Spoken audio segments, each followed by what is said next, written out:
Hello ladies and gentlemen, your dear old Uncle Me is back with a preview of patch 1180 straight from the lips of Papa Zantai himself. That's right, Grim Misadventures number 171 is here and it is particularly tantalizing. In this post they talk all about expanding the world of Grim Dawn and shedding some light in the shadowy corners of the world. In particular, they let us in on two areas that are definitely coming in the next major patch. The first area lies beyond the broken bridge in Twin Falls that leads to the area just north of Old Arcovia but south of Tyrant's Hold. What can we anticipate from this new area? Well, from the screenshot named Arco V Coliseum, we can see the telltale Arcovian aesthetics from the Egyptian-inspired glyphs and art as well as the Viper torch sconces. We know it's not going to be a new roguelike as those generally don't come unannounced, however, it's entirely possible that we see an area with the size and scope of the East Marsh. The name Arco V Coliseum gives me the feeling that we're going to see a Greco-Roman or Mesoamerican inspired area, which gives me all sorts of tingly feelings. I would be thrilled to bits if somehow we, as the player, got to participate in an old Arcovian blood sport. But apart from that, we can definitely look forward to some absolute bangers in the lore note department about bloody Colosseum games and sacrifices. More exciting perhaps would be the expansion of Arcovian lore. The story of the downfall of the Arcovian oligarchs and the mass incarceration of the necromancers in the Steps of Torment remains one of the most compelling pieces of world building in the game, and I for one would love to see either another aspect of that society or a continuation of the after effects of Orobruk's curse.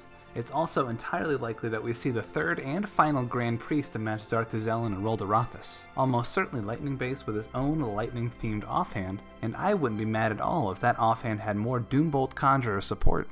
The second screenshot is very intriguing indeed. It's a, relatively speaking, well-preserved church complete with bloody torture racks, an elegant area rug, and a sermon pulpit. Your instincts might be telling you that this is a classic Cult of Cthulhu area, and you might be right, but they have a very specific aesthetic that leans heavily on dark crimsons, bloody ritual circles, and dudes in tall hats that tell you that you shouldn't have come here, of which there are none.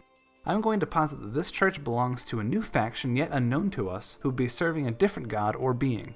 There aren't too many clues to go on, so I'm not going to make a shot in the dark, but I really hope that what we find gives us more information about the extended pantheon. Finally, we have this, a picture named Shrine Totem Celestial, with this not so enigmatic phrase. Now, why would you find yourself exploring these portions of the world when you've got foreboding deserts to explore and forgotten gods to vanquish? Well, as with all content, new challenges await, new wealth remains to be uncovered. To the explorer go the spoils. This to me means that these totems are going to pop up in the new areas and likely other dangerous domains as well, and they're very likely going to have some unique totem loot to go with them. Also of note is the name Celestial Totem. The enemy type Celestial is reserved for the strongest enemies in the game, such as Ravager or Kalagdra. This could suggest that these totems are going to be far more difficult than other totems in the game and, thusly, have even greater loot showers. Finally, I want to leave you with this thought. Crate rarely ever shows their full hand in these previews. It's entirely possible that we're going to get one or more additional areas to explore in the new patch. So, I'll pass the question off to you.